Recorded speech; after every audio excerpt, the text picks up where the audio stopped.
मी मगाशी सांगितलं काही हिमालयाच्या गुहेमध्ये प्रागट्यकरण दाखवलेलं. स्वामी हात वरती करायचे आणि सांगायचे, भिवू नकोस, मी तुझ्या पाठीचे. पण एका जागी स्वामी थांबले नाही.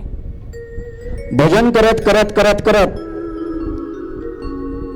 ओम नमः शिवाय, ओम नमः शिवाय, ओम नमः शिवाय, ओम नमः शिवाय.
कशाला येतो त्रास द्यायला रे? चल बाजूला हो. स्वामी मला दूर नको लोटो. स्वामींनी दोन्ही हात धरून उठवलं. यात्रेकरू होता. स्वामी जेव्हा कर्दळवनात प्रकट झाले तेव्हा भारत भ्रमण करत होते. आणि कोणी महात्मा आहे म्हणून यात्रेकरूने स्वामींच्या चरणावरती दर्शन घेतलं.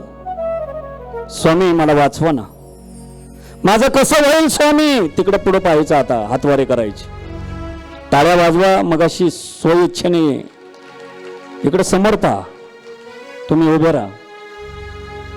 हे यात्रेकरू आहेत, पती पत्नीसह हरिद्वारला आलेले आहेत. तुम्ही यात्रा करता ना, माझं कसं होईल?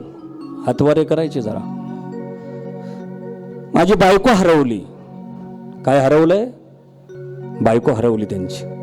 आणि स्वामींच्या चरणावरती पुन्हा जाऊन नतमस्तक, मला वाचवा याच्यातून, मला माझी बायको मिळाली नाही तर माझं कसं होईल? म्हणून स्वामींनी त्याला उठवलं आणि दूर लोटलं. अरे थ्यालडा झालास, म्हातारा झालास, तरी अजून बायकोची असणारी आशा सुटत नाही का? कुठपर्यंत संसार करावा, कुठपर्यंत नाही, कुठपर्यंत काम असणं जागृत ठेवावी, अजूनही अभिलाषा सुटत नाही तुझी. म्हणून स्वामी मला काही करा.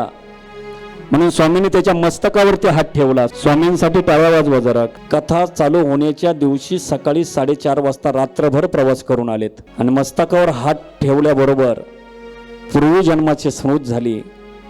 अरे विसरलास का? मी नरसिंह सरस्वती. पुन्हा गडबडा असणारा यात्रेकरू स्वामींचे चरण हा आठवला आता. आणि त्याच वेळेस चुकलेली बायको स्वामींच्या कृपेने दोन्ही उभयत स्वामींच्या चरणाचे दर्शन घेतात.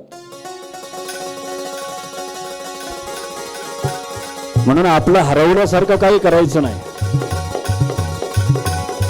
काहींचं पाकिट हरवलं तर हे करतात, काहींचं सोनं हरवलं आणि स्वामींनी दोघांच्या असणाऱ्या मस्तकावरती हात ठेवला, आशीर्वाद दिला. सुखाने संसार करा.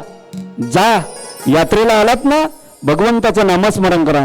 श्री स्वामी समर्थ, जय जय स्वामी समर्थ, श्री स्वामी समर्थ, श्री स्वामी समर्थ, जय जय स्वामी समर्थ.